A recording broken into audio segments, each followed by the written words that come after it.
Hi, this is Ryan Drummond, original video game voice of Sonic the Hedgehog, and you're listening to Nerd On!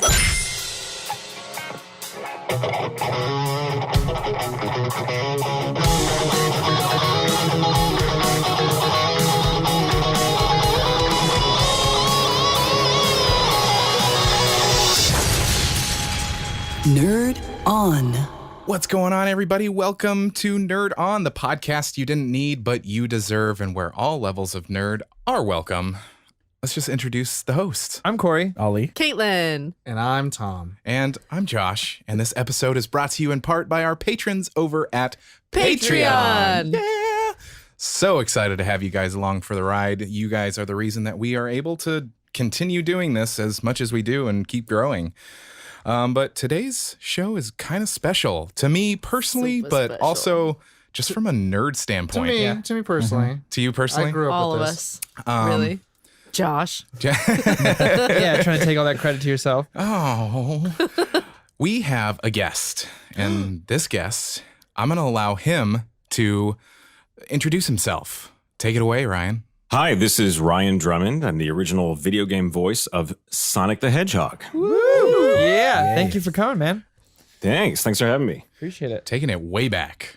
So wait, how do Josh and Ryan, how do you guys know each other? So a long time ago. When the pyramids are still young. Yes. Actually, it has been a long time ago, has it not? Yeah, it's actually been 15 years. Oh, Wow. Is this Really? before the days of Robotnik? That's how old Tom is. 1.5 decade. Yeah. Ryan actually was a coach for a few auditions and stuff like that. But we've been Freds. Freds? We've been You've been Freds. Freds for a long time. Freds. You're my and best friends. Fred. So yeah, I went to a ton of Ryan's shows because it was homework. Because I really no, just kidding. I was going to say. No, Ryan's big in the theater world, and to be honest, I looked up to Ryan big time because he was what I wanted to. Oh, snap. So is this like a nerd on moment for you right now? It is, Are your but pants getting a little tighter? I also knew him personally, so it's like, hey! And I just unplugged my headphones. So it could mean something to you. It could. But yeah, so today we're doing a little double dose of topics. We are, of course, talking to Ryan about Ryan, and we are going to talk about a little something special, and I like to think of it as, and now for something completely different. Yes. But Pretty much. let's start on Ryan. Let's go around the room, and actually, let's start with Ryan. Ryan, Yeah. tell us and our audience about yourself. Well, I was born a little girl in Scandinavia. Wow. That surprises What me. a journey. Yeah, it's been a ways to get here. No, so I'm older than all of you put together. I don't know. I No? am kind of an eldritch horror, so it's hard to guess. Good. I mean, how many video game hours did I put I think in? Caitlin's immortal. Let's not talk about it. We'll hit the milestones though. I was born in the 70s in Ohio. Kind of grew up in Ohio and Michigan. Went to college in Michigan. Moved to Midwest? California. Midwest represent. Yes, I lived there until I was 23. And then moved to California after that. Spent about 12 years in Southern California. And now I've spent about the last 10 years or so in Northern California. Oh, it's me and Shout Tom. out. Yeah. NorCal. Nice. Yeah. Yeah. And started doing the voice of Sonic, since that's kind of what we're talking about, in 98, I believe. And did it until 2004, I believe. wow. Nice, but other... I'll hear about it if I'm wrong. I'm sure you will. So, we're all looking at a scripty script that I always like to say, but it's not. When I was digging a little bit about you, and it said on a website, it said American actor, voice actor, singer, and my favorite one was clown. Oh, yeah. Wait. I would like some elaboration on that. Tell me a little bit more about that. About clowning? Clown, Yeah. yeah. Well, it's boy, this is not going to be an interesting story at all. No, I actually started out. Well, I was just doing acting and so forth. And when I was in high school, this is in Ann Arbor, Michigan. Marcel Marceau, the world famous mime, Wow. Yes. actually opened a mime school in Ann Arbor, What? and it was called Marcel Marceau Center for Mime, I believe. It's been a while, and then I think he got away from the business, but it continued as Ann Arbor Mime Works for years after that. After Marcel Marceau dropped his official sponsorship of the thing. I don't think it was because of bad mime blood or anything like that. It was just, It's very dangerous stuff. It was a quiet argument. yeah, it was the silent treatment that was going on. And, God damn it. no, you walked right into it. No, Didn't even see it. Come to it, near you. yeah. But my high school, I just kind of had a propensity towards physical acting. It was just one of the things that I just could do fairly well. And my high school said that we'll pay for you to go take classes at this mime school if you will then in turn come back and hold classes here at the high school for your peers. Oh, that's And so I got to go Little full train circle with thing. some of the best mimes in the world. Marceau and an amazing Polish mime named Stefan Nidiokowski. And also a great Italian mime named Chris Gotesh. These are all guys that kind of like fostered my physical theater background. And I always really had a high respect for the silent art, which is kind of funny because being a voiceover artist and a singer. But I think it's just kind of a balancing act. I really like using my voice and I like singing, but I also like shutting up and and just doing performance art or expressing or being artistic through non-using the voice. Yes. Non-using the voice. We use our big words here. Now Yes. I'm confused because I thought you said this was going to be a boring story. Yeah. Oh, yes. Well, I haven't even got to the clown part. That's when it gets really know. boring. Oh man, we're not even there. But there was another company that used to be in Detroit, and now I believe they're still around. They're in Arizona, which is a company by the name of Theater Grotesco. And Oh, wow. That's a good this name. was run by a guy named John Flax, and also one of my mentors.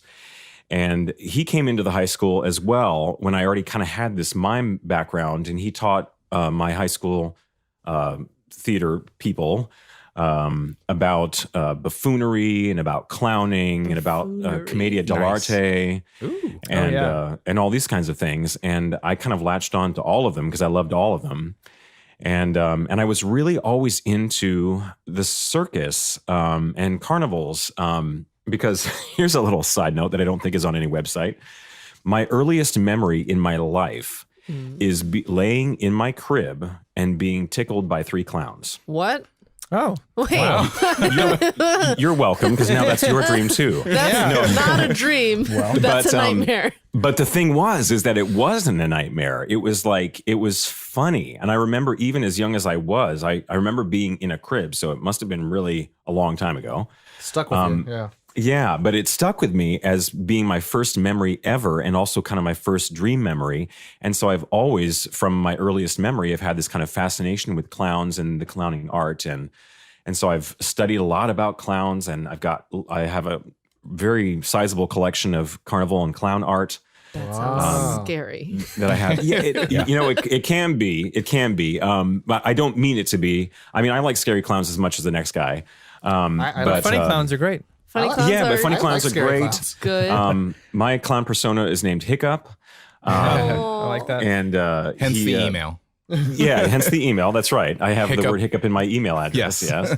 And he is a silent clown. But I get to kind of incorporate all the things that I like doing. I do juggling.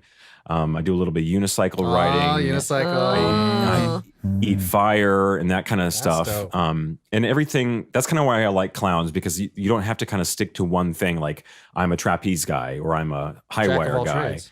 Yeah, like a clown can just do whatever little Lotzie he wants to do. And it just ends up being more fun that way. Nice. So that's kind of how I ended up in the whole clowning thing. And then I trained with the Fern Street Circus in San Diego. And done, birthday parties and that sort of thing. Every Halloween, basically, I dress up as a clown and frighten all the kids at my children's school. Yep. Wait, this is all before Sonic? Yes, before, during, and after. Okay. So it's kind of been a lifelong thing. Wow. Yeah, That's awesome. but yeah, Committed to clowning around. It's interesting because Exactly. it's interesting that was your first memory. Do we all have first clown memories? Well, no, I just wanted to share I mine, do. which Me too. the earliest, not the first clown memory, like being the earliest thing you can remember, like the earliest That's what I'm memory saying. I have a that you've dream had. about a clown sitting on my grandma's For couch. me, it's remembering Wow. a nightmare involving a clown, like crawling out of a picture frame. Oh, geez. Wow, that's way worse Yeah. than them tickling Nice. Real you. bad. Have you seen the new It, the remake of it? Yes. Yes. Yeah, I was gonna say Very No. fond of that movie. somebody No. does climb out of a picture frame. Nope. Yeah. Nope. have to pay Nope, me nope, nope, nope. a not very a clown. large sum of money to get me into a dark theater with clowns on the screen. Yeah. Ah. Sounds like a new Challenge segment we're going to have on the show. AKA, I'll just buy your ticket. Don't even worry about What would you do for $10? it. So, A lot. So Ryan, we talked a little bit about Sonic, and obviously, I think we have to, get to that point. I mean, how did that, enter your life, or how did you entered into that thing? Because I mean, I speak for the rest of the nerds in the room as well. Everyone that's listening to it, like that game, it changed from the 2D to the 3D model, and it became like our sound of like what Sonic Yeah. should be like. And what's funny? Well, not funny at all. It's very heartwarming, actually, for me personally. But like the observation or the compliment that I get probably most often, and is actually my favorite compliment to hear, is when someone says, "You were the sound of my childhood," Yeah. or when I hear your voice, it reminds me of the good times of my childhood. Yeah. Or even those kids that did not have very fortunate lives and say, "You were the escape from my childhood that I needed to survive," Yeah. or Wow. something like that, where someone so anchors that sound to good feelings. Yeah. I mean, that just warms the clown within me. Yeah, right. just That's like- the scratches the same itch, right? Exactly. It's like the entire, the whole point of this whole thing is to entertain, right? That's why we're in the entertainment business. I mean, that's you guys' business too, I assume. Yes. Not just to get a ton of Patreons, but also to, to reach people, and people go, I really love listening to what you guys do. And connect. And That's the goal. And so when people say that to me through the video games, that's a wonderful, wonderful feeling. So what's the first? What's the first? Like, how did it come across your lap? Like, what's the first gig? Yeah, that was kind of I guess a non-traditional way of getting to the goal, because I think that doing kind of iconic animated voice of an animated character like a Sonic or like a Bart Simpson or something like that, would be kind of probably a goal for a lot of voiceover actors. But I didn't get there like through normal means. When I moved to San Diego, this was in '96, and I signed with my first agent there. And this was the Shaman Freitas agency. I don't know if they're still around, but I assume Carol still runs that agency down there. Shout out. But they were, yeah, totally. And they just started sending me out. I was kind of the new kid to the state. No one knew who I was. And so, like agents do, when you first sign with an agency, they kind of send you out for everything to see where it sticks and see if you have a propensity for, like, he's good at on camera, or he's good at modeling, or he's good at voiceover, he's good at what. And they sent me, she just called me up one day completely out of the blue. And of course, I had done voices because I'd always been in choir. I'd always been in musical theater, and so I'd always been doing the acting thing. So voices weren't foreign to me, but I'd never really done them in a voiceover Like that capacity. format. Yeah. And so she calls me up one day and she says, "Listen, we got a business here in town called Lightspan Partnership in San Diego, and they do educational software, and they are looking for the voice of a raccoon that does math problems." Wow. And I was just like, that sounds fun. Yeah, I'll go to that. And so, long story short, too late, I went to that audition and I ended up booking this thing for a raccoon that does math problems. And so I did that. And then the fellow who ran the studio at this particular software company was a guy named Rick Bowman. Another shout out to a friend of mine. And Rick had his own studio out of his home, which he called Lethal Sounds. And so he knew, this is all, whenever you hear that old adage about, it's not who you know, it's who knows you. Yep. This is totally You taught that to story. me. Oh, did I? See, Josh took notes 15 years ago. Another nostalgia moment. But he knew a woman named Lonnie Minella.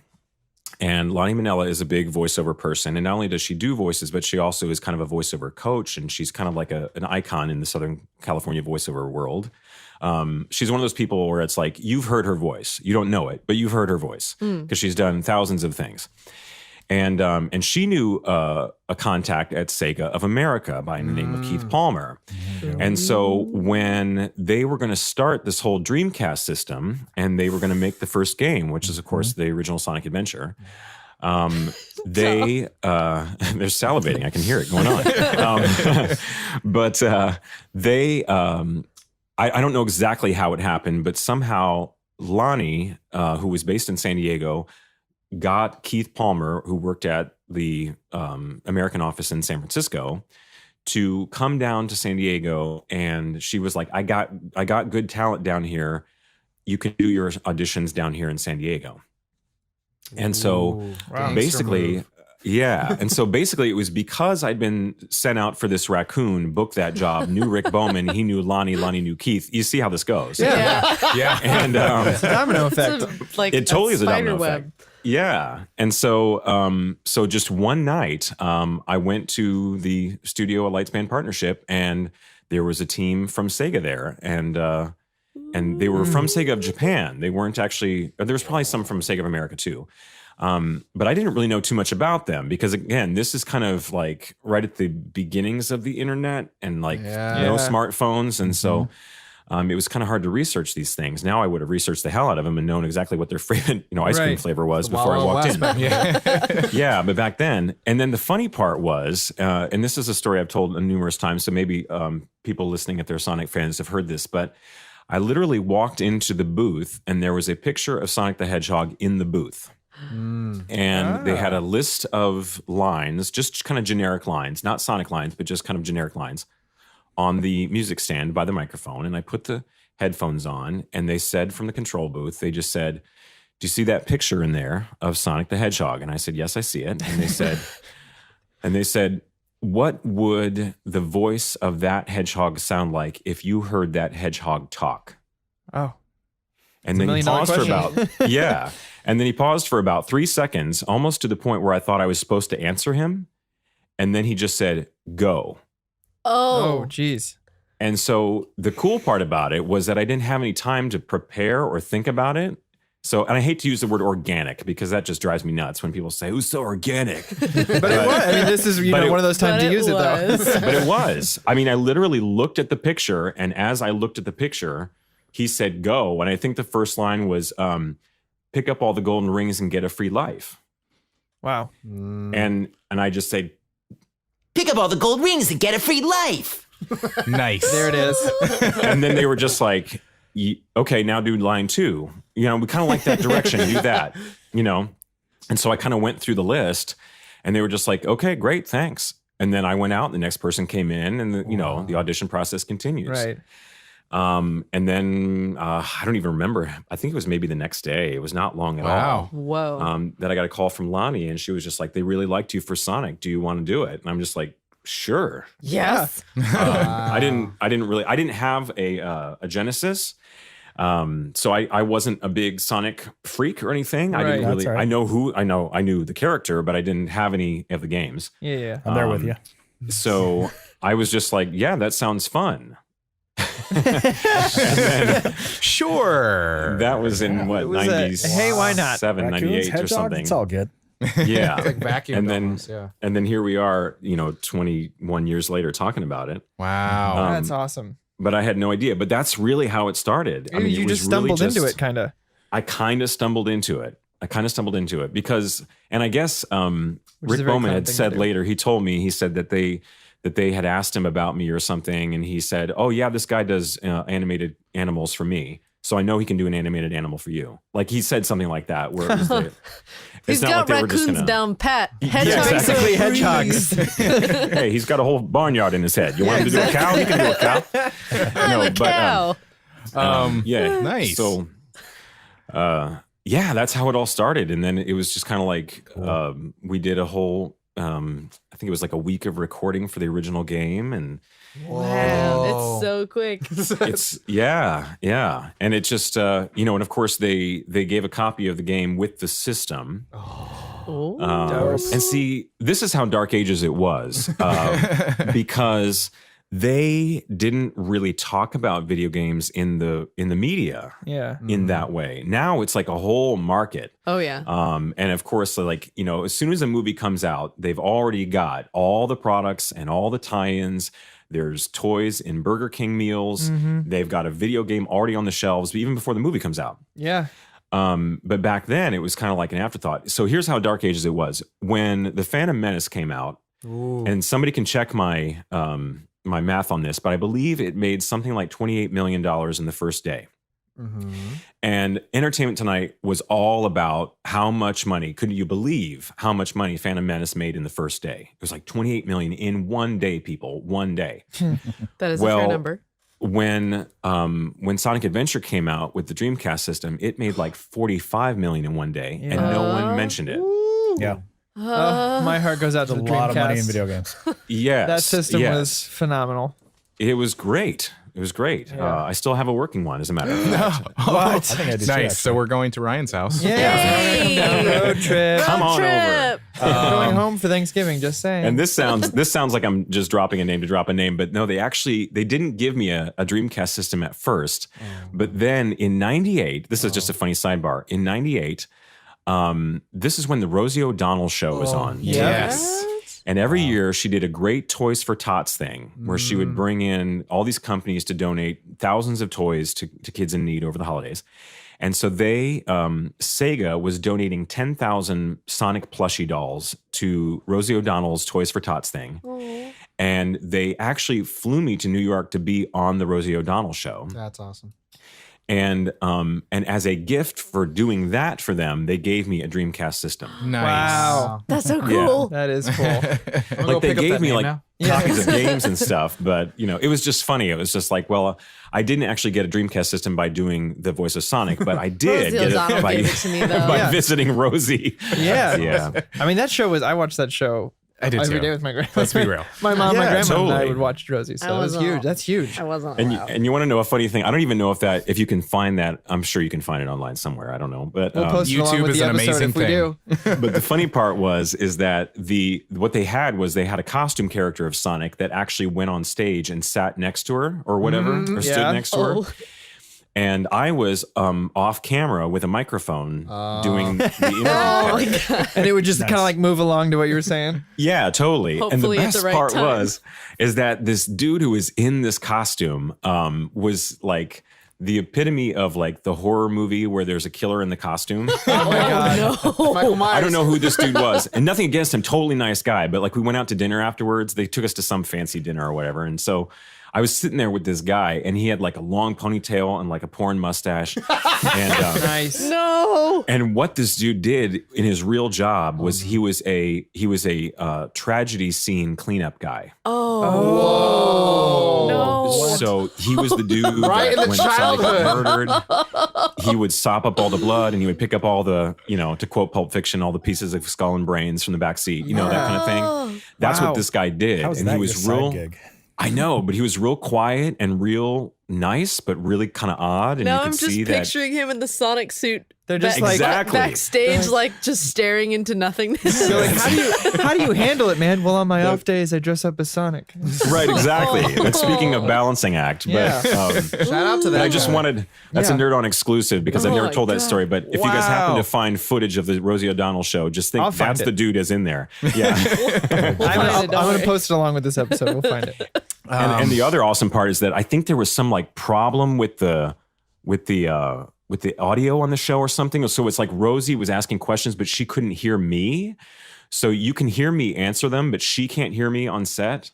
And Oh, so it weird. was like this weird, disjointed kind of short interview. It was very short. Oh, Yeah. yeah. But it was just hilarious like to be. technical nightmare. Nice. Yeah. Yep.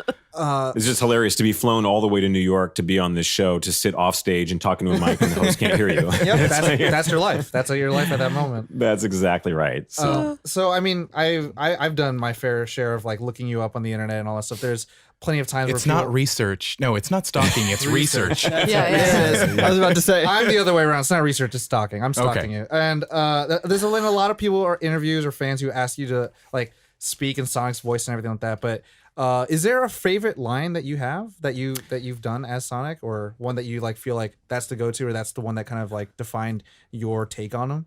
Well, whenever anyone says, "Can you do the voice?" and this is usually like, because it's in my bio when I do shows, and so if there's like a talk back with students, they'll invariably read the program and they go, "Hey, can you do the voice?" And I always do the one that I just did, which is pick up all the gold rings and get a free life, because that was just the original. That was the first, and so that's like in my head. Like the very first. Yeah. The very first, yeah. That's when and he I was don't born. even think that's in the game anywhere. It was just a sample line. But I don't really have a favorite line from the game. And again, it was so long ago that I don't really have a lot of them committed to memory, because again, it was just like, I had one or two takes on every line back in 97. So it's like, it's hard to remember exactly. And I don't play the games often enough to recall the lines. But what I usually do when I'm talking to somebody in person and they say, can you do the voice? This was my stock answer. I always say, well, you give me the line. You tell me, and it can be a line from the game, or it can be something that you always wish you could hear Sonic say. That's cool. Yeah. So like, That's cool. so I'm talking to some nerd. I say with love. Yeah. And, We're all and nerds some here. nerd, yeah, and some nerd will be like, "Oh, can you just say as Sonic? Can you say, Luke, I am your father?" What? Or they'll do some sort of crossover with like, can you say this line from Kill Bill, or can you say this line from, Powerpuff Girls, or can you say, And so when I'm I not say wearing that, hockey pads. Something like that. We gotta hear that one at least. What? I'm not wearing hockey pants. There it is. There it is. Is it supposed to be pads? Because I said pants. A lot of people say pants. It is pants. Awesome. That's what you get. I think I deserve that. Yes. But yeah, that's what I usually do, is just ask them, what do you want to hear? And that's more fun, because then they get to, because then of course nowadays for the past, decade, people are always filming it. Yeah. What's a With choose their your own Google adventure machines. kind of thing. Yeah. And so they're always filming it. And so they usually say, sometimes it's like an inside joke, like the hockey pads line, or, Yeah. it's something that will mean a lot to them later. And I say it and I have no idea what I'm talking about. Some guy said something about, this was just like a few months ago. It was over the summer. I was doing a show and some guy caught me in the lobby and was like, "Hey, Sonic." And I was like, yeah. And he said, "Can you do a line for me? And I'm going to film you." And I said, "Sure." And I said, "What do you want me to say?" And he said something like, something about hot mayonnaise flavored ice cream. I'm so concerned already. Yeah. And so I said whatever it is he wanted me to say, and then I went on my merry way. And I don't know. God. That's Oh, probably I'm out there. so somewhere. concerned. I'm so concerned with what happened with that. So Yeah. I am So- going to move us along Yeah. into, and I really do have to say, and now for something completely different. Yeah. To pull back the curtain just a little bit, when we get a guest on the show, we ask them, "Hey, what's your favorite movie, show, or something like What that?" gives you a nerd on? Yeah, what gives you a nerd on? And usually with guests, I usually, because it's easy, what's your favorite movie? And he pretty much like 5 minutes later was like, The Exorcist. No question about it. There we go. That was Number it. one. Number one forever. movie. Yeah. So we are going from talking about Sonic the Hedgehog to The Exorcist. Exorcist. Which I Here's think that is balance. That brilliant. balance we were talking about. Yeah. I think I that's love the it. best way to do it. The guy in the Sonic suit would be happy. Yeah. Exactly. He would. If you have not seen it, pause here, because there may, just maybe, might be spoilers. It Might is be. 100%. There will be. 40 years old. Yeah. 1973. You've had, 73. I'd 45 say years old. probably 45. enough time to watch it. Yeah. Yeah. By now. But just in case, Just in case. if you're inclined But you know to. what? Probably Only good to talk $1 on about Apple it. TV right now to rent. Yeah. And I just watched it over Halloween this past year, like a few weeks ago, and it still holds up, I think. Oh yeah. Nice. I think so. It's a classic. William. Fried, Yeah. I think it's William Friedkin's. His movie. That's his movie Yes. that you remember for. Yeah. I feel like I've seen his other films later on, and like this is the one that's like this is it. Yeah. This is Yeah. what you remember for. So shall we start where we start? Start In where we first start. impressions? Yeah. With our initial reaction. Initial reactions? First impressions. Corey. Yeah, I'll start it off. I had seen this at a young age, actually. The first time I saw this, I was 11 or 12. Nice. And my dad was just one of those people who was like, it's an expression of art, that kind of thing. He didn't let us see war movies. He was like, yeah, killing people sucks, but watch The Exorcist. Check this out. So as long as there was no anything like that, people shooting each other and stuff, we could watch it. So we watched The Exorcist when I was 11 or 12. And I really liked it then. And I haven't watched it.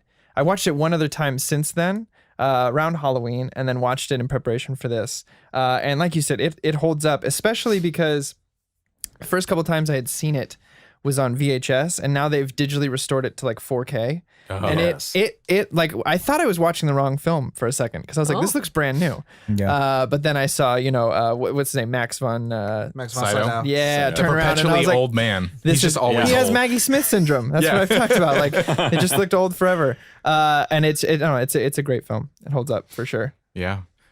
Same thing. When I was a kid, I feel like this happened in the same year I saw Silence of the Lambs and I saw The Exorcist. Like when I was really little, like 6, 7, 8, probably in that range. And I remember being terrified at the time. That's accurate. Yeah. At the time, I was terrified. Yeah. What- Yeah, right at the time. All right. At the okay. time. I mean, for first impression, you were Listen, I terrified. was afraid of the dark.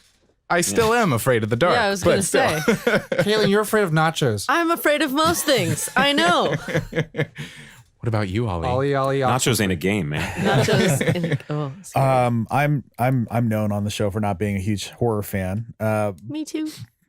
Partially because I'm a scaredy cat, Same. and secondary, just nothing really compels me about him. But The Exorcist. So most of the horror that I've seen has been in my like college and later. And The Exorcist I saw very recently, and I was pleasantly surprised. I was actually a little like happy about the way it was put together, structured. Very nonconformist to the narrative structure. Yeah, and I really dug the sort of it. It almost felt very natural, very Organic? like conversational. I did Nice. Bringing it back. but I really appreciated what it did, and we'll go over that in more detail. Yeah. What about you, Ryan? I first saw it, I think, in high school, I think it was. And I was just struck. The thing that got me about it was that I'd seen other horror movies, like Nightmare on Elm Street and Friday the 13th and all the classics. But the thing I loved about it and that really got me, since I'm just an actor at heart, and being an actor at heart, I think really just means that you're a student of human behavior. Yeah. That's a good way to put it. Because the whole goal of an actor, I guess the goal if you're on stage and you're an actor is probably the biggest compliment you can get is that somebody says, "I forgot I was watching a play." They become so invested in the characters. Like when you read a good book, when people read Harry Potter and they're crying when Dumbledore, sells cookies. Yeah. Dumbledore sells cookies, and it's such a sad time because he can't sell any cookies. They can't sell enough. He's so You get where I'm upset. going. So yeah.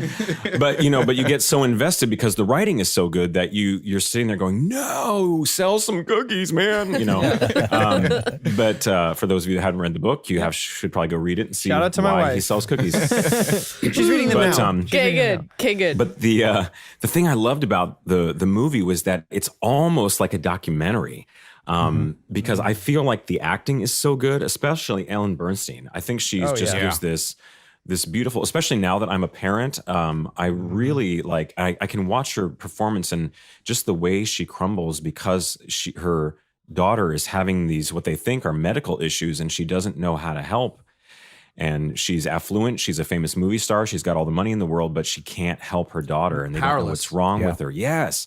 And she plays that kind of desolation. Is that a word? Desolation? Desolation. Yeah. It's a word now. Whatever. It is. Destitute fruity about it. Exactly. She's so, she just plays it so honestly and so beautifully, wonderfully that you root for her and you go, oh, and then, of course, Linda Blair, wonderful performance as the affected child, and then the priest too. Everyone just gives such a great performance that I get sucked into it so easily. Yeah. I mean, because the acting is so good. Yeah, I mean that was the thing that I appreciated was that they spent so much time building up these characters and the relationships between the characters And nowadays, people think, oh, maybe it's slow, or it's like, oh, nothing really happened until 30 minutes in. But then when things start to happen, it snowballs. they happen. But you need that stuff though. Otherwise, the 30 minutes in wouldn't matter as much. Exactly. That weight is lifted. Well, it's the reason why there's just sequels upon sequels because you just don't care about the characters. You just care about what's happening. Exactly. That's why there are 7 Nightmare on Elm Streets or whatever. Yeah. 10 Jason movies. And for those who don't know, there was The Exorcist 2, The Heretic, which is awful. Do not watch it. It has no place on this planet. Wow. But then there's 3. But 3 is technically the sequel to the first one. Wow. Oh, wow. Because William Peter Blatty and William Friedkin rejoined. They had nothing to do with the second one, I think. That's why it's garbage? Or maybe one of them didn't. Yes. Okay. It was basically like Linda Blair grew up and she was like a teenager, and so they kind of sexified her. Oh. And it was just a horrible plot, and it was very 70s, because it came out in 77, I think, and it was just gross. But the third one that came out in 1990, again, Brad Dourif, one of the best actors and one of my favorite actors ever, as the killer, as it were. It's just for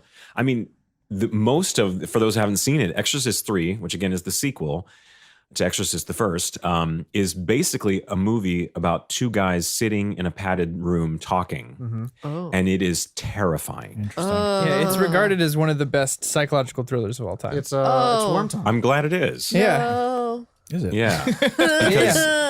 Because it's just devastating. The performances again are so real, and it's got some great jump scares in it. It's got a little blood, But it the also scariest parts takes the detective further on too. So you learn. Yes, you get to know him it takes more. the detective from the first movie, and he's kind of the protagonist of the third movie. Okay. Yeah. Really. And Brad I wanna Dourif see is that now. always It really phenomenal. it built upon a lot of the first one. Yeah. Yeah, and there's tons of. I mean, even there's little things in the third movie that if you watch it numerous times, you can catch like little sound clips from the first movie that they threw in there. Oh, nice. Something that stuck out to me, and I'm curious if Sounds it's like in we'll the have to do a third second one episode. because I haven't seen it yet.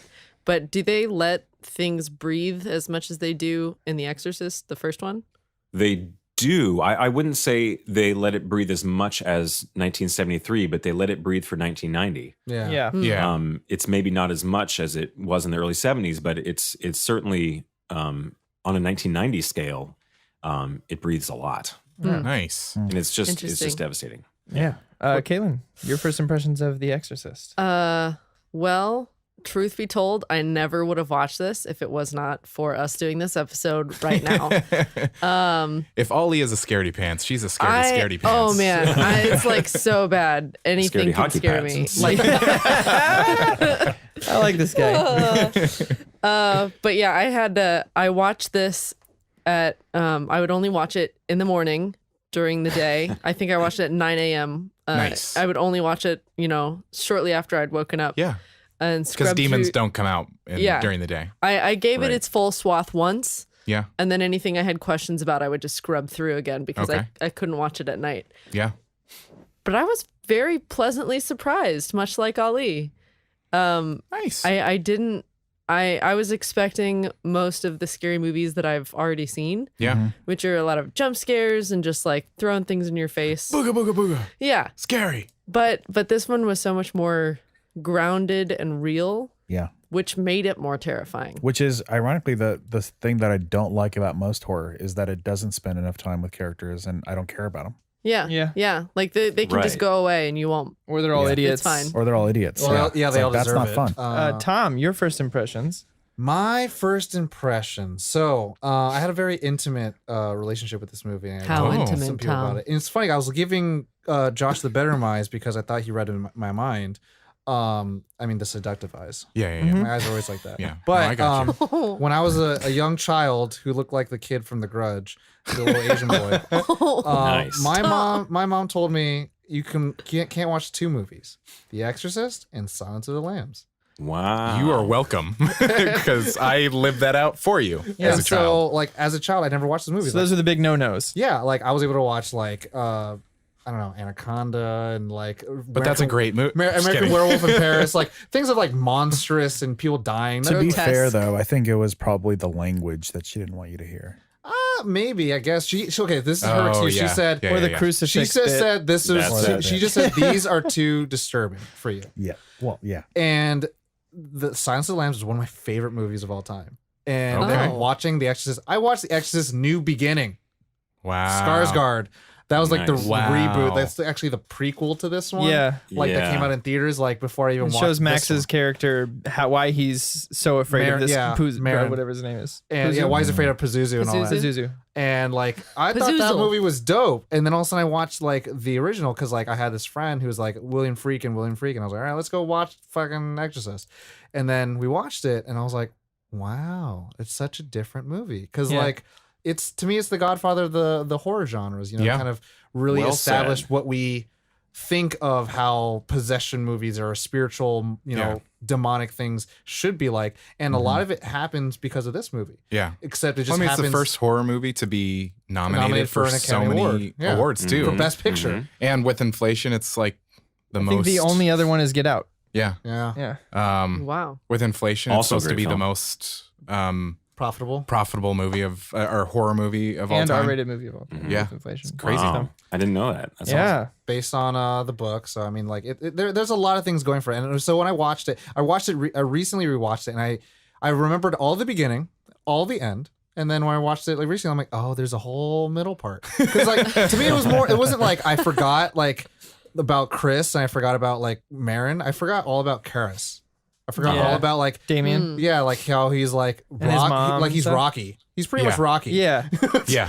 And so I was like, oh, I remember really, really liking it. So those are my impressions. Yeah. Moving on. Yes. Yeah. Move us on. So I think this leads to our brief synopsis and brief history, or a brief history, brief synopsis. We kind of went over the history, you know, talking about the sequels and talking about the prequels and talking about it based on a book. Yeah. Brief synopsis. Should I try to? Yeah. You got check. this.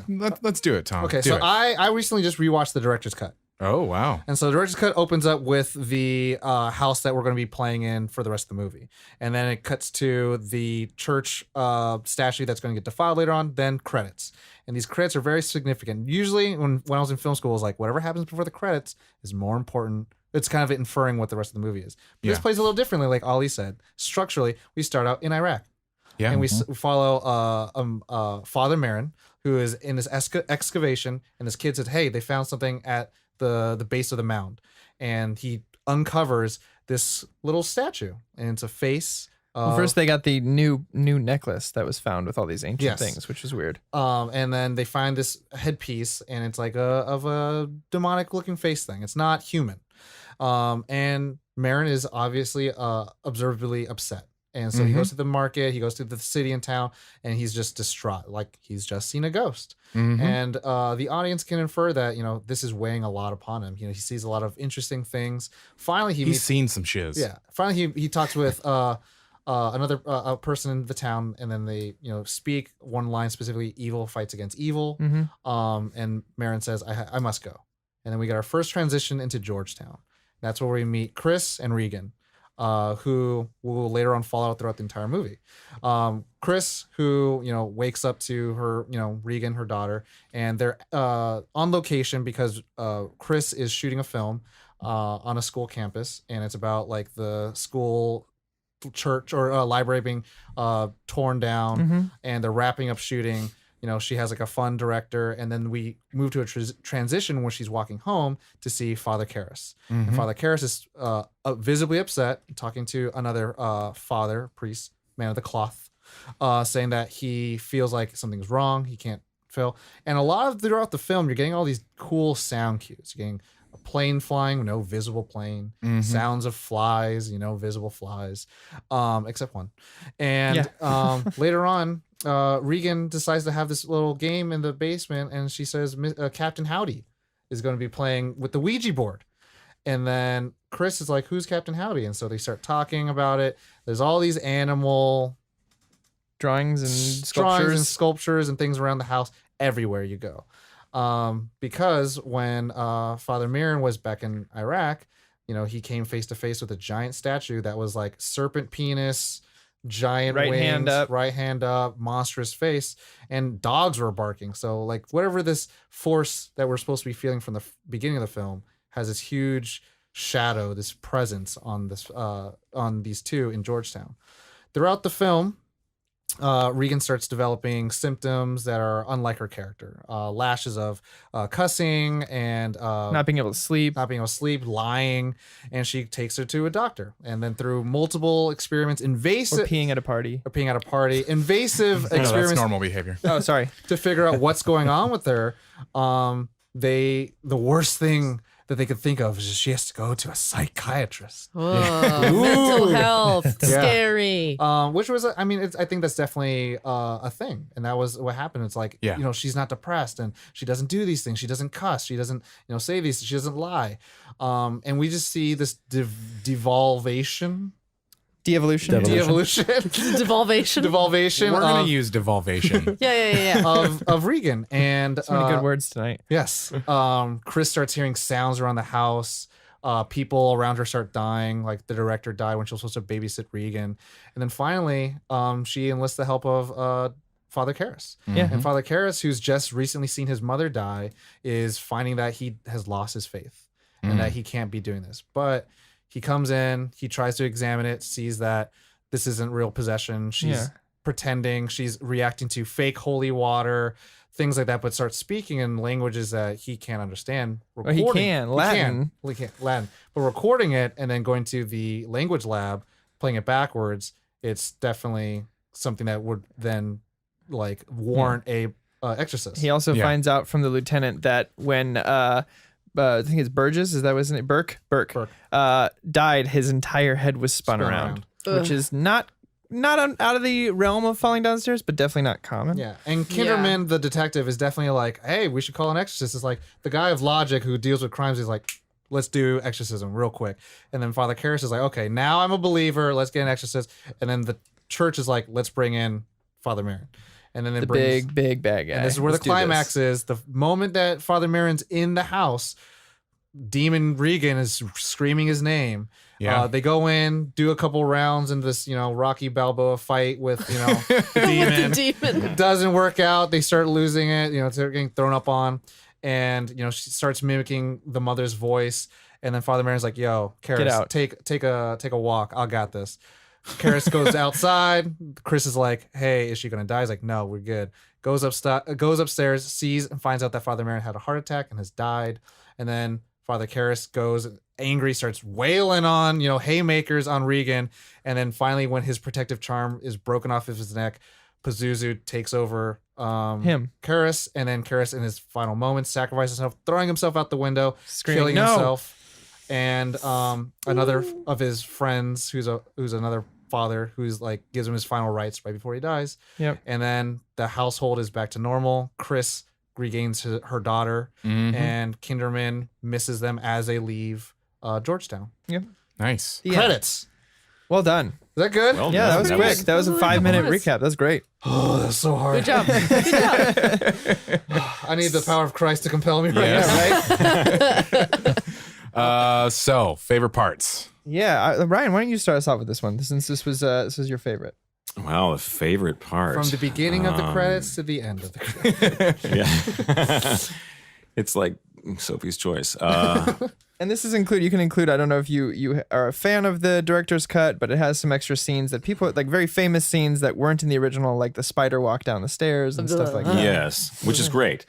I love it. I really, one thing that I do look forward to, maybe just an inch more than the others, is I really like, and maybe this is just the voiceover in me, but Mercedes McCambridge, Yes. legendary actress, does the voice of the demon or the devil, depending on how you look at it. And fascinating story about her and how she had this great voice as it was, but then apparently she drank raw eggs and she smoked a lot, Yep. and to get her voice just nasty. Wow.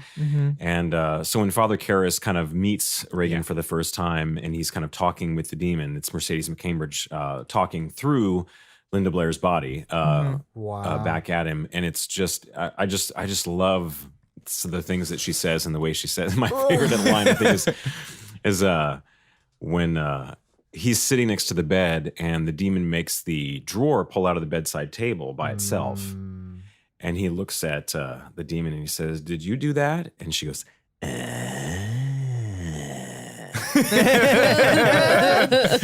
but it's Mercedes McCambridge, this wonderful lady yeah. actress, and it just shakes your bones. It's awesome. She went through a lot for that. There was also stories about her in the soundstage they used to record some stuff of her asking to be bound with sheet cloths around her neck and arms so she could get that What? struggling sound just right. Yeah. Whoa. So I think the sound director said it was the most terrifying experience he's ever had. Yeah, method actors, Yeah, man. she was phenomenal. Jeez. You saw the exorcism happen. Yeah. And she barely gets credit for it too, which is the crazy part. Yeah, and She then does now, also I think. if you do if you listen to some of the documentaries about it, there's this story about how she asked to not be credited in the film. Oh, Really? And then later on, she disputed that, saying, I never said that. And the people in charge were like, why would we not credit you? You're awesome. yeah. And, it's like, we only didn't put you in there because you'd said you didn't want to be in there. And she's like, I never said that. And there was this whole big dispute. Oh no! Huh. Wow. Along with, I believe her name is Eileen Dietz, was Linda She's a friend Blair's of mine. stunt double. Wow. She's a Oh, friend no of mine. kidding. Yeah. Oh wow. Did I get her name right? Yeah, Eileen Dietz. She was Pazuzu and Wow. body double kind of.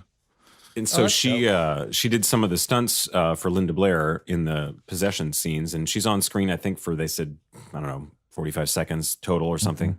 But there was Oh, a big. she's the one who did the spider crawl. No, an acrobat Oh, did my bad. that. Yeah. She did the real the crucifix stuff Oh, okay. Oh. Yep. and the kind of the hitting and punching kind of thing. Sorry, like when you say crucifix stuff, I'm Yeah. like, oh, you just say it's just so easily. The other crucifix stuff. Linda Blair actually tells a really good story. That one is on YouTube, I'm sure, about doing some of the shots for the crucifix scene, where she said they just told me hold this thing and then shove it into. They had a sponge soaked in red corn syrup, Oh, brilliant.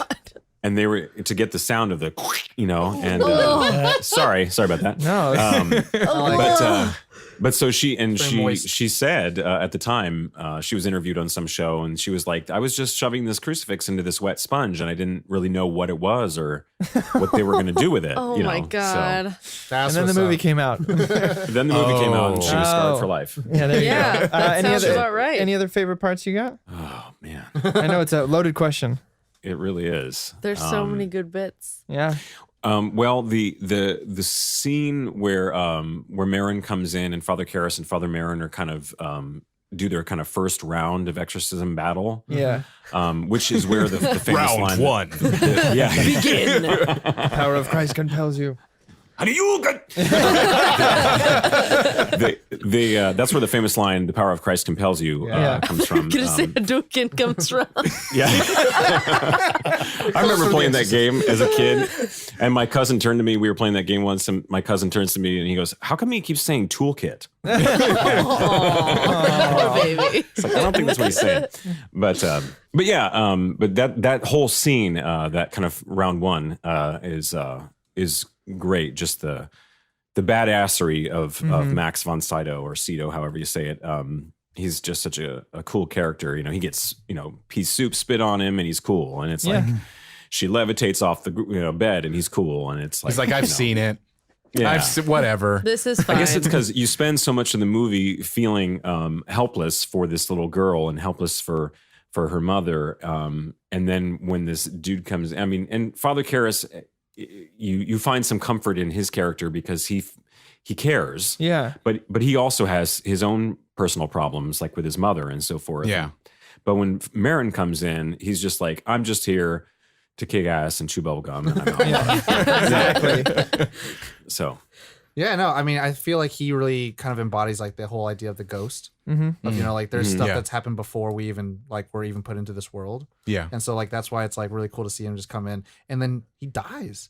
Yeah. And so well, they say earlier, there's like your the last spoiler. exorcism almost killed him. Yeah, so Yeah. I love that because it's like I want to know way more about him, and then there comes the new beginning. Yeah, the prequel from But- 2005 or whatever it was. yeah, which was not bad. yeah. It was okay. I think for me, my favorite parts is actually, it's funny because when you started talking about how the actress who plays Chris, and how she just loses all her hope when Regan's going through it, those are kind of my favorite parts because I think those are I'm kind of geared towards this jump scare, being very anticipatory towards it, and you're like, is it going to happen? But then you get to no, it doesn't happen, and you just get to see this actor, this actress play. this Yeah. Just act. real human suffering, and it's awesome. It's really, really, really fun. Real human suffering. Like between So that, nice. between that, and then also just I guess all the parts with Karis. Like I loved seeing him like wrestle with everything that he's going through. Like Oh, totally. And then when he especially when the demon impersonates his mother, Oh, and he freaks out. heartbreaking. I love the part when he's like super drunk, and then like the guy takes off his shoes, like don't steal my shoes. Yeah. He's like, no, He's like, what are you gonna do? For Steal real? my shoes? No, I just tell fortunes in the creases. creases. Yeah, I was like, Yeah. oh, that's really, really good. Yeah, But great script. yeah, it's fun because it's something that you don't have to be like, oh, I have to put myself in a mood to watch this. It's like it's something you could casually watch, but also engage with at the same time. At 9 a.m. in the Yeah. morning only. Yeah.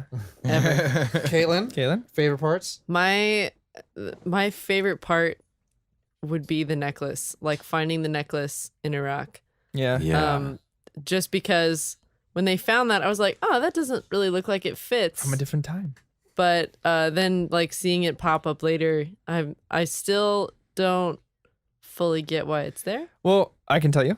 I've would done be a bit great. of reading and some interviews and stuff like that with the director and the writers, and it's not the same one.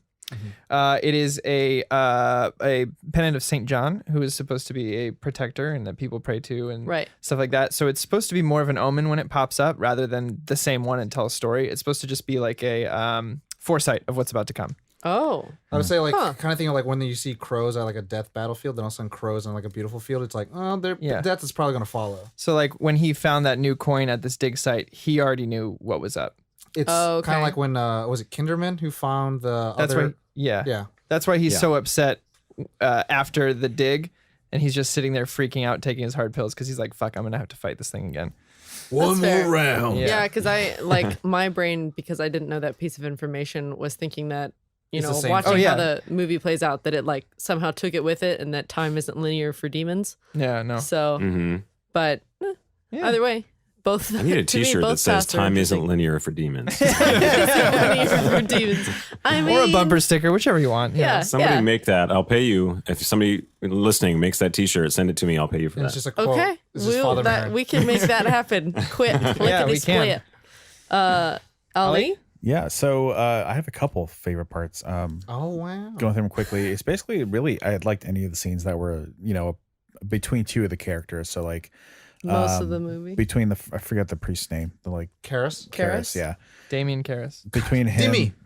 yeah, Dimmy. There we go. Yeah, between him and his mom, like him waking his mom up and like her making him food or whatever. Just It's like too tight. and she's just like watching him eat because that's like totally what a mom would do, and it just felt very. I'm gonna jump in on this real quick because that's also one of So mine. homey. There's something about. I mean, I also felt this with Rocky as well, and like this time period between the 70s and 80s where there's a lot of. I wouldn't call it this, but like to describe it, quote unquote, throwaway conversations that feel very real. Yeah. That are there for exposition, but they feel like very real conversations. Like when he first sees his mom, they're hugging and stuff, and he's like, "How's your leg?" And she doesn't even respond to that and stuff. Like there's a wonderful bit of The Godfather does this a bit as well, in the in between those tougher moments or tougher Yeah. scenes. This beautiful. I'm gonna use it. Organic dialogue. It's back. But it feels Favorite really word. Curse warm. you. Feels It feels warm. really warm. So I got that as well. And another one was when Chris is putting Reagan to sleep or to bed the first time, and like they're just having a conversation or whatever, but it doesn't cut away from Reagan, and Oh, it's talking like about Burke and getting married and all that. yeah, and it's just showing like she's fascinated by her mom, and it's building that like relationship of like. So when it comes up later, it's like there's no way that she would. It Ever. just hurts that much more when you Yeah. see her like Yeah. like hit her mom or Her whatever. face I is agree. just genuine awe Yeah. of her mom and like Um, real love. But one thing that I really liked that I noticed, my actual favorite parts is both times that Chris is like looking, investigating her house, making noises. And then both Pazuzus come out. Well, the first time it's dark, right? And then she like steps into the light, her face. So you from Out like of a the darkness skylight or shoots something. her, Yeah. The moonlight. And then definitely HMIs. it happens a second time when she gets home and the lights are all flickering With the phone. and whatnot. Yeah. And then the lights go out just so she can step into The light. a light and Yeah. have that happen. And then after you get that, the lights are fine after that. Yeah. So I just like that sort of like That mise film en scène, language baby. of showing that, of having that blocking, repeat baby. itself. A couple times. I thought that was nice. It's like the filmmaker knew what he was doing. You know, that director of Wow. photography was like, yes, yeah. I fucking nailed it. You're going to listen to this and be like, that guy knows. Josh. Joshua. Delicious Josh. Delicious Josh. So, my old nickname. I'm gonna not call you that. Thank you, Ollie. Yeah. I hurt you. Anyway, delicious Josh. Go ahead. There's pretty much anything with Father Karras, but there's one particular scene. It's when they're kind of catching up. They're walking through the park and all this kind of stuff. Oh, and Chris is and all she beat like up? no shit, like just kind of out of the blue goes, so what about this exorcism thing? And he's like, she's like, how do you do that? And he's like, well, I'd tell you to get into a time machine, go to the 16th century. And he's kind of going into this. She goes, I didn't catch that. What was that? Yeah. They just don't do it. And she's Mental like asking illness is for a a thing. friend. Yeah. She's just like, oh, just somebody that I know. Yeah. But it's just his character, just the way that he really is. To me, he is kind of like a no bullshit, just kind of like he's also He's a reluctant hero. Yeah, Yeah. he is a priest, but he's also like a psychologist. Yeah. And so Harvard. it's like he has that. Conflicting Yeah. viewpoints. So I just dug. I mean, I'm just gonna do my favorite character. It is Father Karras, just because it is a part of the scene. I really did like he had that psychology. He had the theology, I guess I would say, religion. He had the And- faith-ish. Yeah, faithish, Then and kind of lost. The Then science. So any scene that he was in, you really saw that he had a balance of the kind of the mental world and also kind of the spiritual world, which I really dug about his character, and he was really, yeah. Yeah, Anyway. one thing that I like about that I don't love about sort of a lot of films of this sort of style or this kind or genre or whatever is that there's a lot of, I feel like sometimes there can be a lot of suspension of like reality Yeah. to like to make a point, and like how the doctors recommended an exorcism. If they left it at that, that would have been ridiculous. I've been like, there's no way.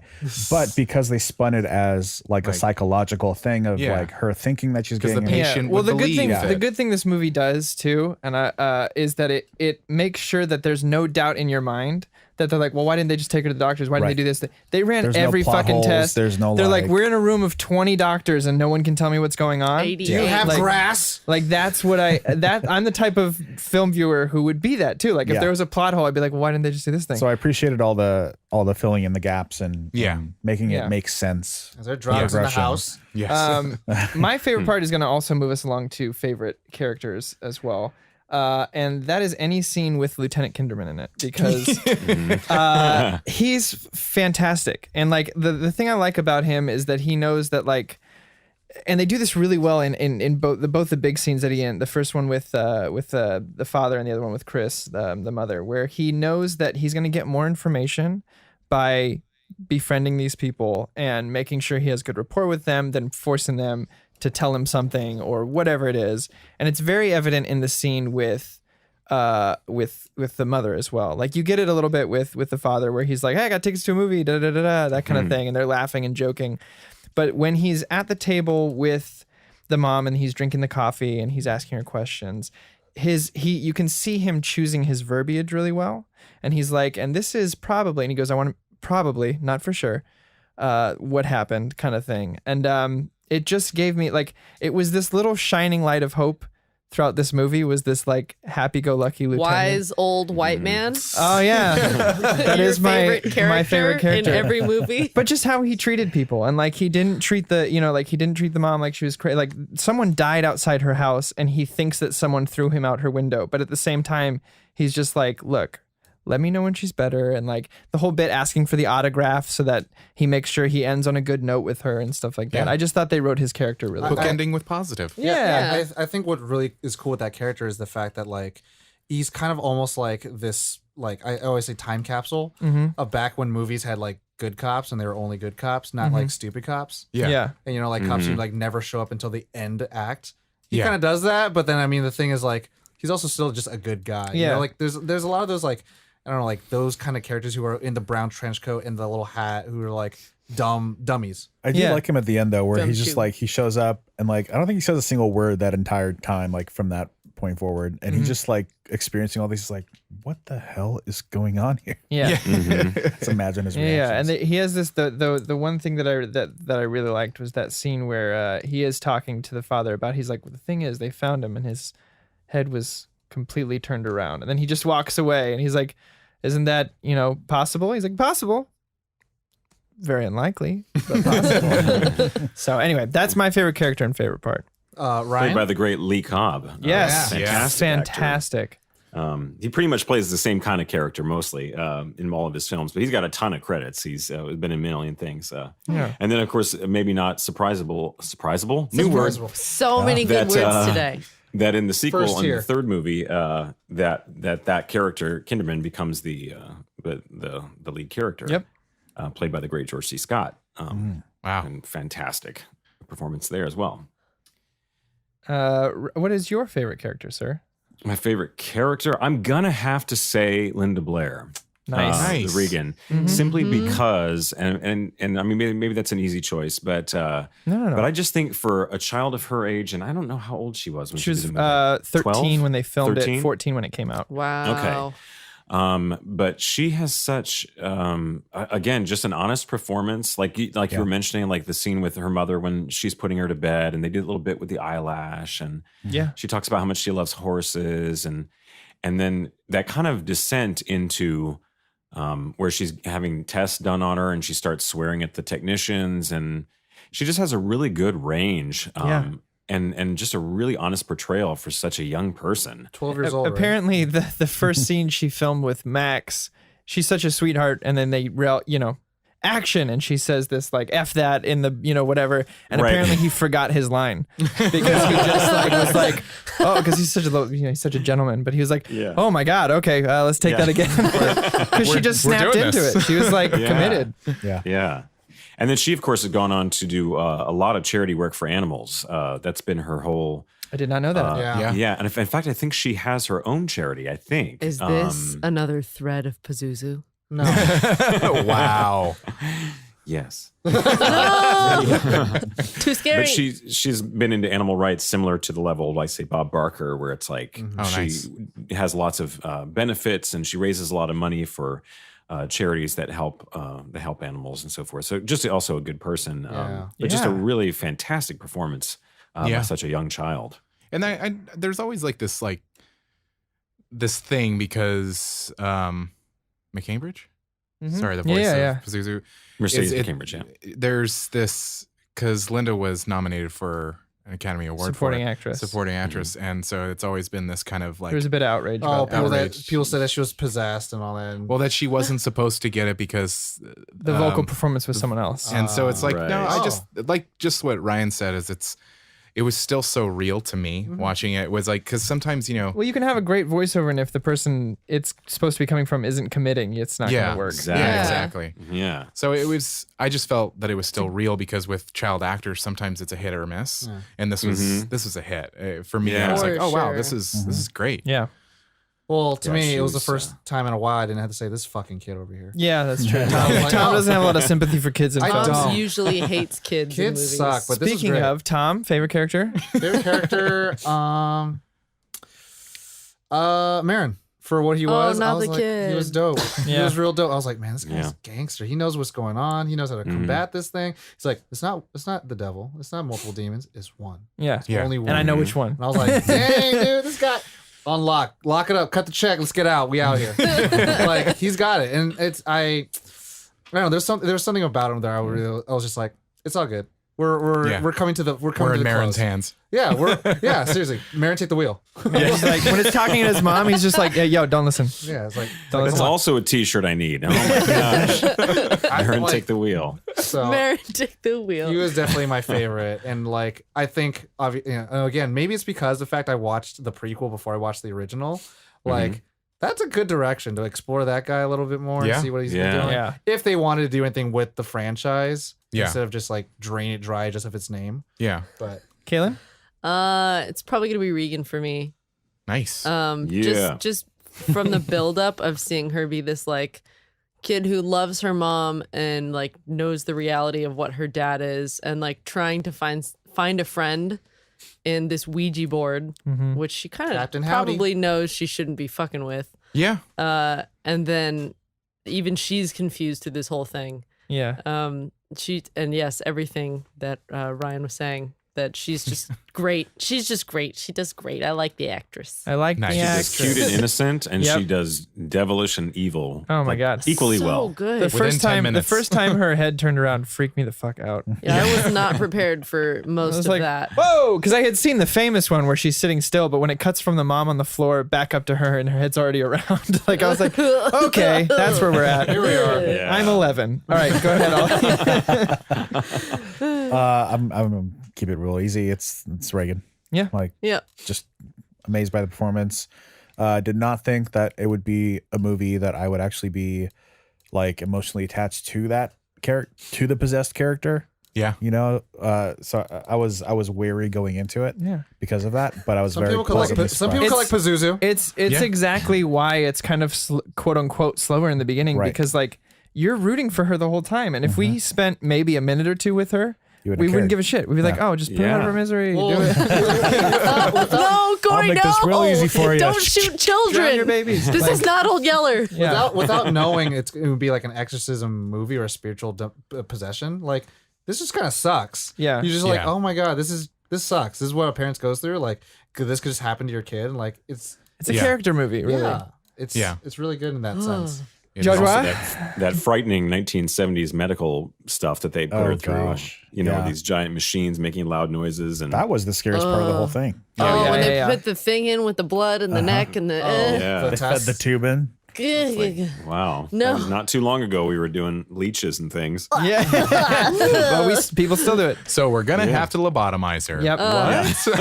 Oh yeah, I think that scene was the hardest for me to watch as Yeah. an adult. Was the The squirting? No Yeah. procedure. Yeah, and like- she was just wailing through it. I was like, oh. No, you know I what? feel like if you could see that and then walk into the room and be like, yeah, so you need to have this done. It's like, guess I'll die. guess I'll die. It's fine. I guess I'll die. It's been real. There's something about that sequence too that I want to talk about probably later after when we're at the gush part. But like, it's just that part as well with the hitting, the slamming of the machine. Oh, I yeah. was like, Oh. Jesus, it was just so violent. But that would bring us probably To Tom's favorite section.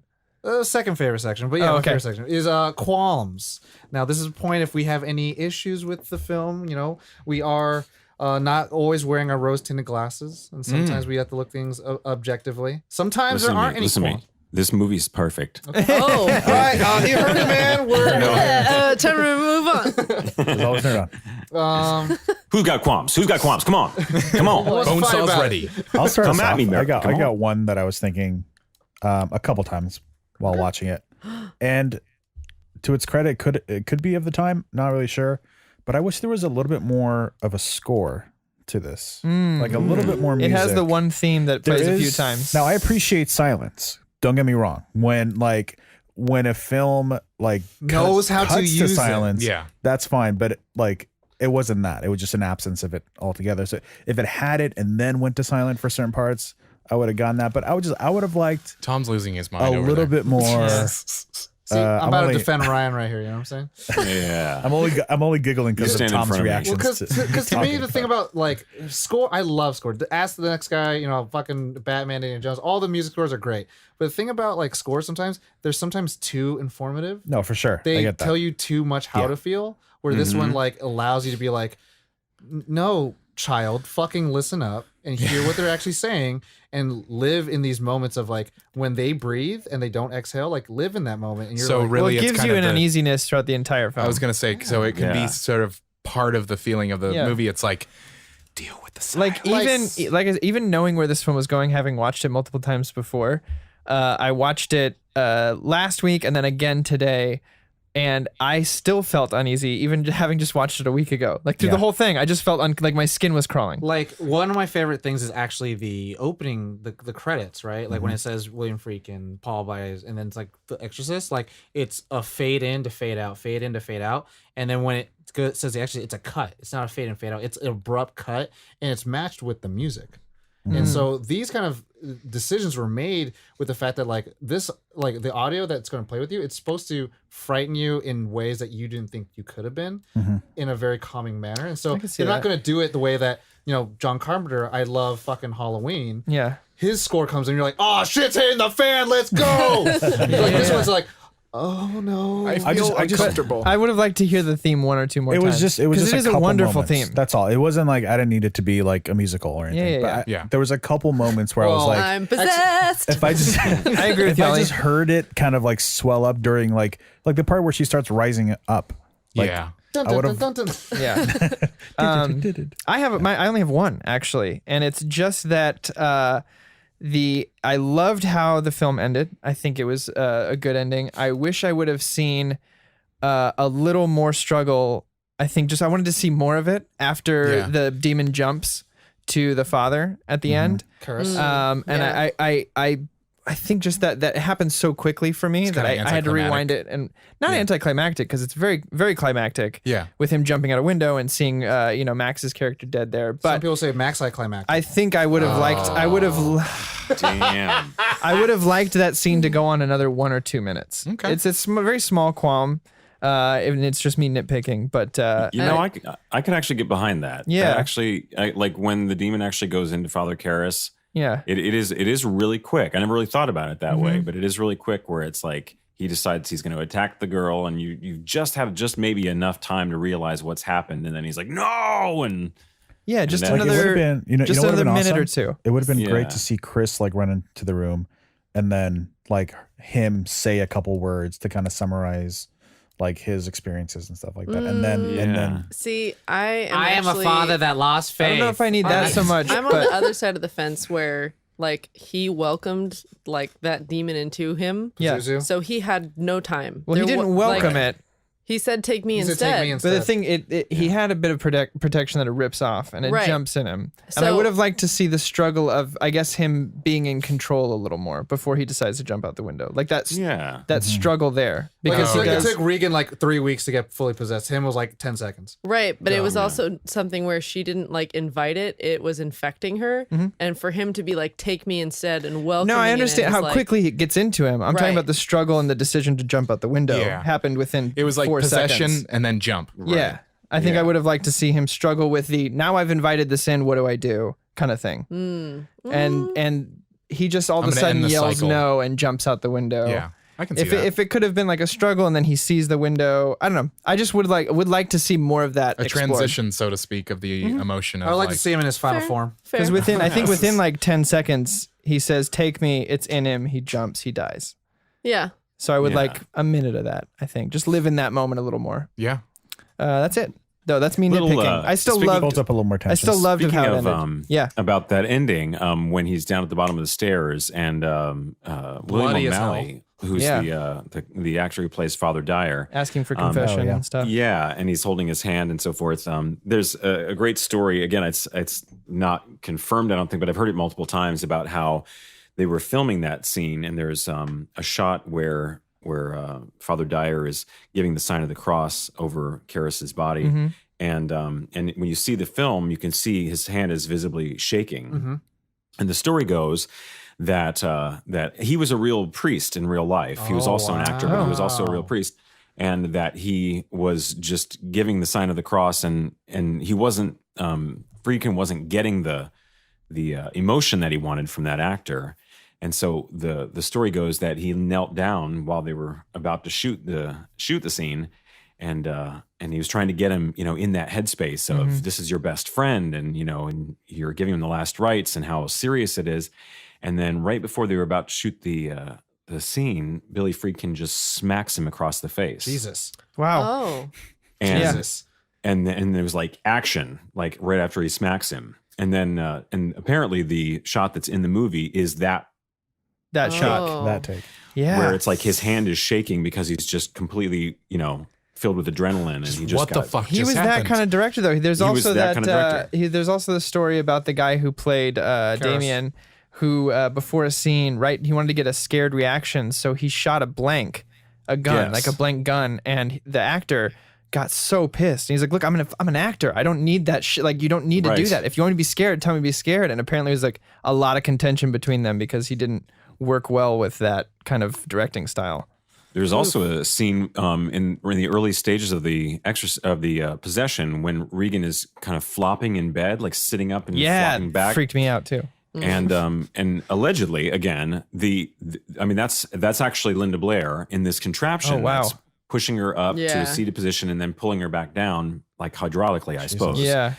And allegedly in the movie, Regan is screaming, "Make it stop! Make Oh, it stop! shit. Make it stop!" Oh. And that's that was- actually Linda Blair No. saying, "Make it stop! Oof. Make it stop!" And then she had back problems. Yeah. For maybe Jesus. the rest of her life. I'm not sure. Yeah. Maybe Yeah. she Oh still my does. God. A while. I mean, It Puzuzu. caused her some real damage. Yeah. From that Jeez. particular He was an scene. intense director, That'd man. be CGI today. Well, he's so yeah, intensely. totally. Somebody mentioned documentary earlier. He did a documentary recently of filming an actual exorcism. Really? That way he was like, that's my next level. Yeah, totally. He called it The Exorcist with two E's. Thy. Any other qualmy qualms? I do. Okay, Tom. More Puzuzu, please. Oh, okay. Yeah. I want to see. I did like the mirroring of how it has its right hand up, and then in the hypnotism scene, she has her right hand up the same way he does. Oh, I mean, I didn't even liked think it when about like that. the one glory shot where she's reaching for the heavens and the statue comes out. Like I thought that was dope, but I was like, I want more, please. That was a great Yeah, more shot. of that. Because Yeah. I love demons and demonology and all that shit. So Yeah. I'm like, I want to see your final form, baby. Yeah. There's your Honest- T-shirt. I love demons. Yep. I love demons. I want to see. I'll make that one. Like, see, after the spider crawl, it was red blood coming out, and then she's gooping up, green shit. Pea I soup. want the combination. I want the red and the green at the same time. Fun fact about that: Christmas colors. that puke was supposed to hit him in the chest, and the tube malfunctioned and shot him in the face. Nice. Apparently, he was pretty pissed about that. Too. I think I would be too. I had a qualm, but you explained it away. Oh, okay, the, cool. The first part of the film. Well, okay, I had two qualms. The first part of the film, Get where him, it was, I love Father Marin, and I love kind of that exposition. Don't but you there talk was, about my boy? there was a part of it where I was like, okay, there wasn't that connection, but you made the Oh, you're connection. talking about the omen with the necklaces and stuff? Yeah, and all that kind Yeah. of stuff. The next one was kind of and I watched the movie twice, like back to back, because I was like, Same. did I miss this? Same. And they were talking about the guy falling down the stairs, and I was like, Burke. the director, Yeah, falling Burke. down, how he died, and Bonnie and I we finished it, and we were like, did we step away? Did we miss something? So we watched it again, and we were like, no, they just was like, this happened. Yeah. And he didn't see it. And 100%. It's such a silly qualm, but I was like, Show me the body. show me. Show me the body. You haven't heard? Oh. Of course I've heard. Oh, you haven't heard. Yeah. So it's literally that. It's like, oh, Yeah. did we go away? No, you didn't go away. Oh, But we didn't go away. the detective, I mean, he explained. Kinderman? He was kind of he explained it and all Yeah. that kind of stuff. So Good guy. Exposition Kinderman. yeah, What a good guy. What a good guy he is. Honestly, my qualm is the tiniest nitpick in the entire world. Let's do it. In the language color lab, of the pea soup. nope, not quite, not Oh, quite. it's a film language thing. Yeah. Yeah. In the language lab, when they're listening to the recording of her talking backwards and everything, there's a little banner above the door that in big, like, English letters says Taskete, which Taskete is Japanese for help me. And I didn't know why. They did it on purpose. Well, I mean, for the movie, yeah. Yeah. But like in the language lab, since everything made so much sense. You were trying to figure out why is that there in the Yeah, language. like, Oh, so it's like Makes sense. phonetically spelling it's a something language lab. yeah, but like, why would you put it in big red Well, because letters? it's at the help desk. Yeah. To be Help fair. me. I'm gonna say it like this. I'm gonna play with her qualm and be like, you know what? It could have been a goof where they had someone voice that and they had to do it in phonetic. Yeah. But I'm also gonna be like, that's cool that they left it in because that's still scary that you see help me in a Yeah. phonetic of another language. Yeah. Yeah. True. But I see your You're qualm. also talking about Yeah. a girl floating above a bed 5 feet in the air. Yeah. Where do you draw the line, Caitlin? Throwing up Anderson's there. pea Apparently soup. Japanese. Big red letters. Big red letters in Japanese. Don't get it. Well, I feel complete. I feel complete as well. I want to gush a second. Yeah, Okay, gush. you can gush gush. away. Gush. So I love But the only in parallel. words. I love the parallelisms. Yeah. Wow. Good word. Too much. Parallelisms are great in this film. Oh no. Like every time the sun rises and the sun's turning super bright orange, those kind of like symbologies are like great. Symbologies. Like when I thought it was. That was my head hitting the mic. I just ran into the mic too. Nice. We In know the how to beginning do of the this movie, here. when it was black and white of the sun, and I thought it was a moon, and then it became the sun. that's exactly what you're supposed to get. Yeah. What? Okay, sorry. That's exactly what you're supposed to feel. Yeah. Okay. but- Yeah. Because like on the Ouija board with the sun and the moon. The Luigi board. The Luigi the board. Luigi Mario Bros. But also like I just love the banging in the city in Iraq of like the metal. Yeah. And it just being like the most annoying sound you hear, and it plays throughout the entire time he's getting tea and taking his pills. Yeah. And then when Regan is getting tested on, and then that same banging kind of sound. Oh, It's yeah, like yeah. shut up. When it's taking the X-rays. Yeah, Yeah. It's Yeah. like dun, dun, dun, dun. It's like, oh my god, this is like opposite ASMR. But then also like Father Merrin, after he figures like I have to go do what I have to go do, leaves and like walks through the city, and like he's under these like tunnely areas. Mhm. It's all shadowy and dark, but there's like kids still playing there and shit. And it's like, oh, he's gonna. And that's the one thing I love about movies in the 70s. They love showing people walk. Mhm. Like not a lot of movies do that anymore. They're like, oh, they're there. It's fucking Jack Bauer, 24. He just teleported. You know, like let me see him walk. Right. Let me see the city. Let me A see walk where, can tell you a lot about a person. let me see where they live, how they Ask Peter interact with Sellers. people. Yeah. And then when we first see Father Karras, he walks through the ghettos and sees his mom. Yeah. And kids are playing. Or and he's running around the track. Yeah. Destroying fucking cars and shit. And it's like, this is how he interacts with society. Yeah. And it's like, it's kind of like, I almost look at it almost like with the comic book hero Shit. lens. I mean, like the first 3/4 of Rocky is just him walking around. yeah. And he's walking away from the camera. Yeah. Not you don't do that, but like Yeah. these are the cool things that you do in a film where you understand the film language and you can play with those things. You Yeah. know, like walking into light, even Yeah. if you're in darkness. Yeah. You know, Ollie, you hear me? Yeah. So I mean, I love those kind of things. Yeah. I agree with that 100%. Yeah. Or 99%. I don't know. I never agree with anything 100%. Did just in you case. did you want to join me in the gushing at all, Ryan? Oh, I could go all day Yeah. discussion about this movie. Is it green and does it look like pea soup? Yeah, yeah. Thank you for suggesting this, by the way. This was It's a little more beefy flavor. Oh man. My favorite. You're welcome. There was the line, and there he went. There, I'm over here, way past the line. Over here. But no, I just love the movie. I think it should be required watching for every 11-year-old. Thank you. I'll agree with that. Yeah, Or, you know, I've probably seen it 100 times Shout in out my to my life. dad. It's just, I just love it. Just Yeah. love it. Oh, Nice. super scary. It's definitely going to become a Halloween tradition in my Would household now. recommend. Yeah. Hmm.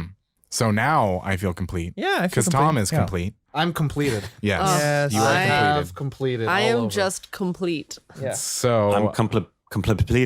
yeah. Yes. More new words. Yeah. Number 10. Yeah. You should title this episode of the podcast Just New Words. New words. New words. So Ryan, let's go over a little where our audience can find us. I mean, you mentioned that you're in the Bay Area, so you're doing theater there, so people can see you live. Yes. What kind of social stuff you got going on? Website, all that good stuff. Well, I had a website, ryandrummond.com, but I kind of let it go recently because I didn't think it was really doing anything anymore. So Okay. I just shifted over to the normal social medias.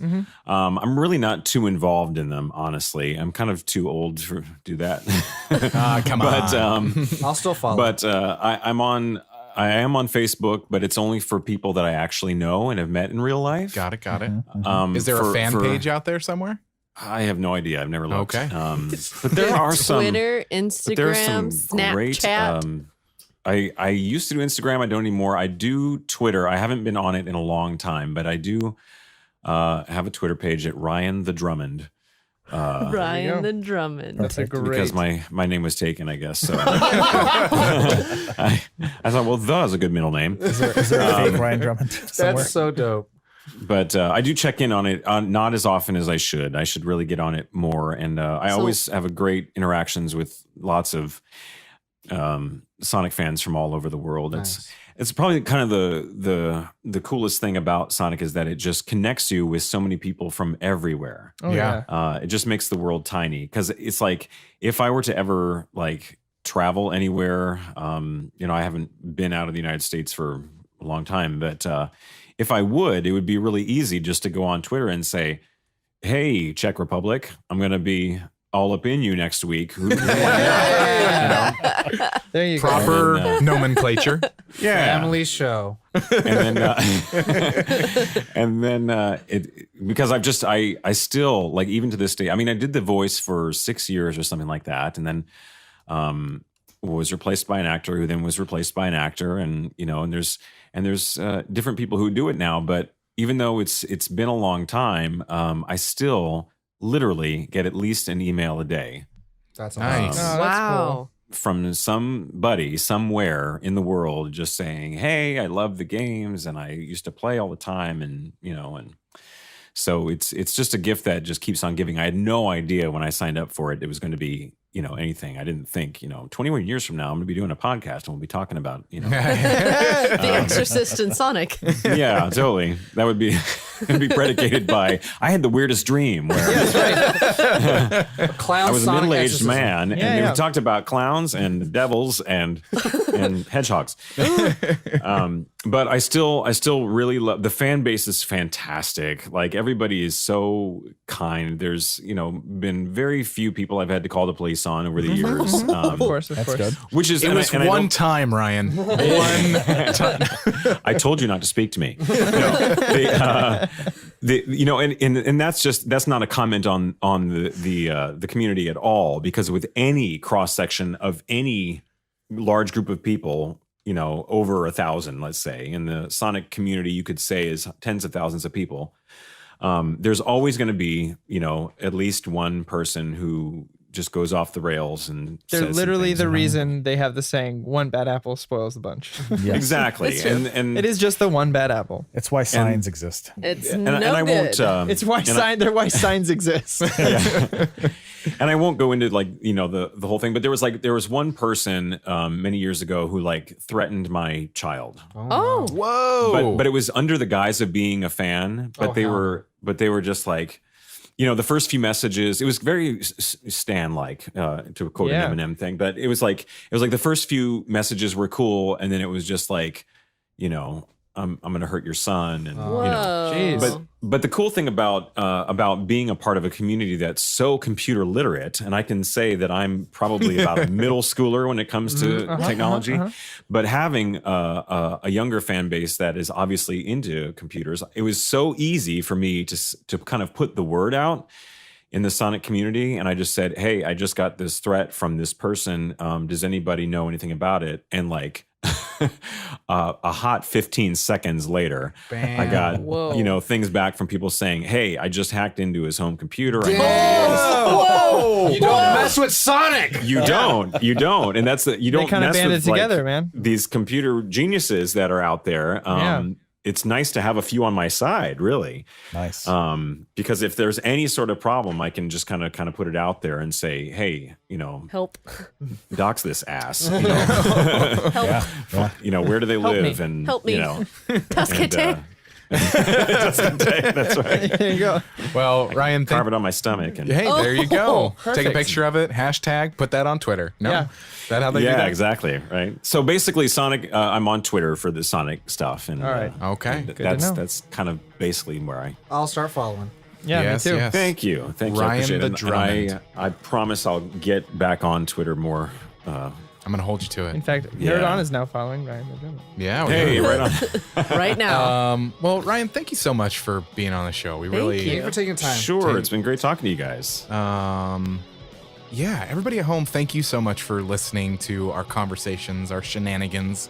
If you'd like to find out more information about Nerd On, hey, Caitlin, where can they go? They can go to nerdon.tv. Whoa! It has all the linky links for So easy. Twitter, Instagram, YouTube content, written content, all sorts of stuff. The Twitchy Twitch. Twitchy And of Twitch. course, Patreon. Yes, Patreon. Care to see what Patreon.com. that's about? What's that address, Ollie? Patreon.com/nerdon. Yes, it is. I believe it's Nerd On Said with TV. such conviction. Nerd on TV. He does Yeah. the graphics. We don't let him handle it. I'm like, I did a Why'd you drawing. hand to him? You've Well- given nothing to Ollie. your social media manager. Thanks. Well, you do it all the time, so I I appreciate figured that. I need the break. We'll take some weight off. I appreciate that. Just I a do. little. On that note, you know the drill. As always, Nerd On! On. There it is.